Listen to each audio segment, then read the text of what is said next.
Imagine this. It's a summer night in 2010. All around the world, people are united by the incredible thrill of the World Cup final. But in one city, that global celebration was about to be ripped apart by an act of absolute horror. Today, we're going to talk about the Kampala bombings.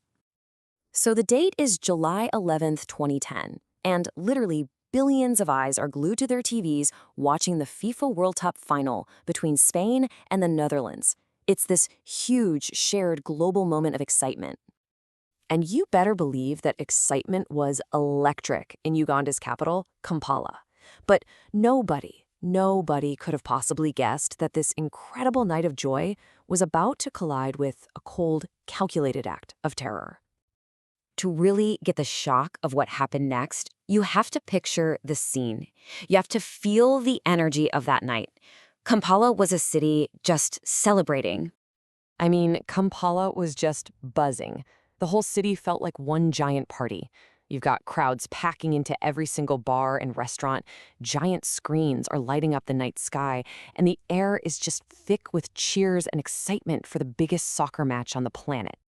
And then, just like that, in a split second, everything changes. All of that collective joy, it was just shattered. And the attack, it was just terrifyingly precise. We're talking around 10:55 p.m., right as the game is winding down. The first bomb goes off at the Ethiopian Village restaurant.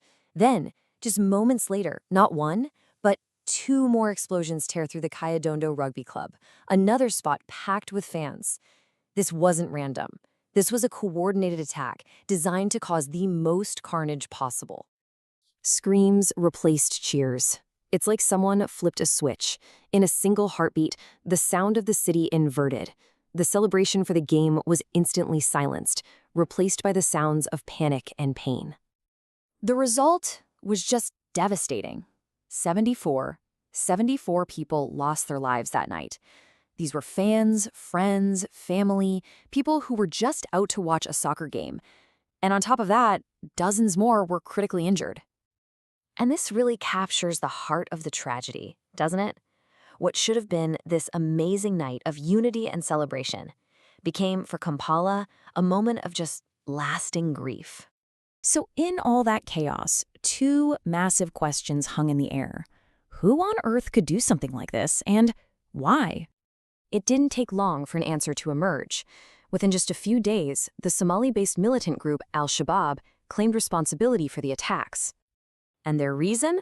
They said it was retaliation. Al-Shabaab came out and said the bombings were a direct response to Uganda's military being in Somalia.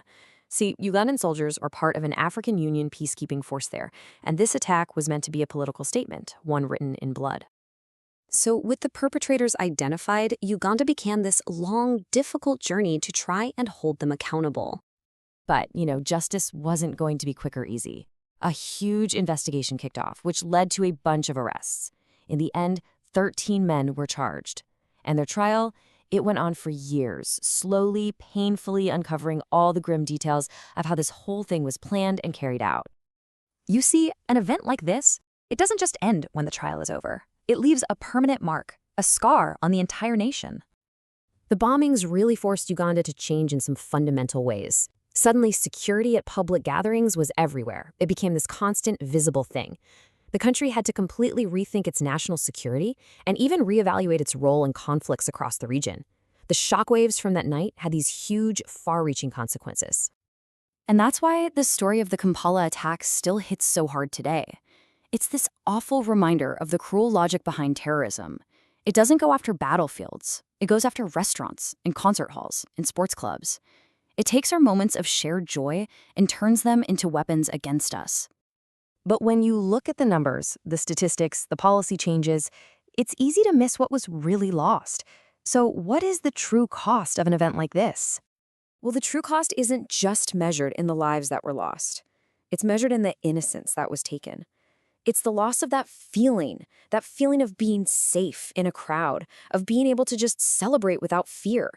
That is the real loss for a city and for an entire nation.